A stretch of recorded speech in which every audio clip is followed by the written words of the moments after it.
আপোনালোকক মই এটা বৰ বেছি কংগ্ৰেছক আপোনালোকে দিগদাৰ কৰি নাথাকিব। তাৰ কাৰণটো হৈছে এইটো কি আপোনালোকে আচলতে কংগ্ৰেছী মানুহখিনি বুজি পোৱা নাই, ৰাহুল গান্ধী অলপ বুজি পায়।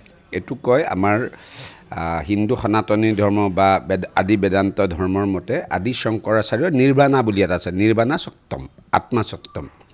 সেইটো এটা আইডিয়েল পজিশ্যনত গুচি যায় মানুহ, সুখ দুখ ভোক পিয়াহ একো নালাগে, একদম শূন্য। পঢ়ি চাব আপোনালোকে, মই মন্ত্ৰটো আপোনালোকক গাই দিব পাৰোঁ, আছে মোৰ ওচৰত।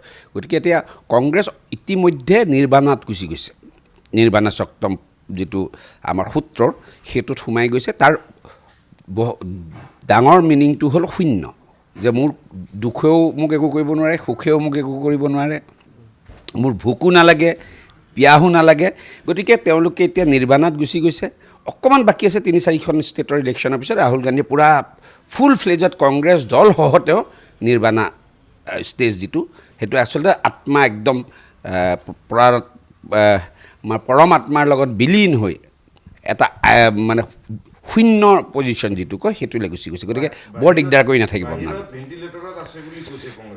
নাই নাই, কংগ্ৰেছ খুব ভাল আছে, একদম নিৰ্বাণাত গুচি গৈছে। আমিতো মনুষ্য হিচাপে কষ্ট কৰি মানুহে নিৰ্বাণাত যাব নোৱাৰে। আদি শংকৰাচাৰ্যই পাৰিছিলে, তেওঁলোকেতো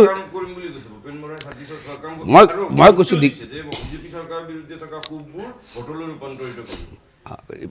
এটা এটা ইলেকশ্যনৰ ৰিজাল্ট আহি আছে। গতিকে মই আপোনালোকক মিডিয়াকো অনুৰোধ কৰিছোঁ যে নিৰ্বাণাটো খুব আমাৰ হিন্দু সনাতনী ধৰ্মত এটা খুব ভাল ষ্টেজ অফ লাইফ।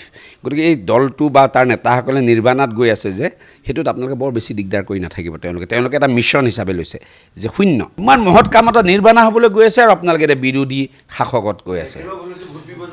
তেওঁলোকৰ লগতে নিৰ্বাণাত লৈ যাব নহয়, বাকী যিখিনি হেৰিত আছে, যিখিনি তেওঁলোকৰ লগত হেৰি, এইটো ডাঙৰ ডাঙৰ এটা হেৰিত আছে, প্ৰজেক্টত আছে ৰাহুল গান্ধীয়ে আৰু কংগ্ৰেছ দলটোৱে।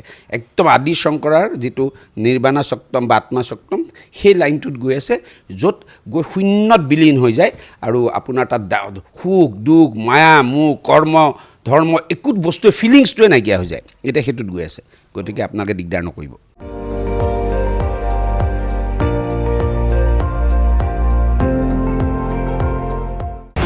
আপুনি চাই আছে ND24, সৰ্বশ্ৰেষ্ঠ নহয় সৰ্বোত্তমৰ দৌৰত।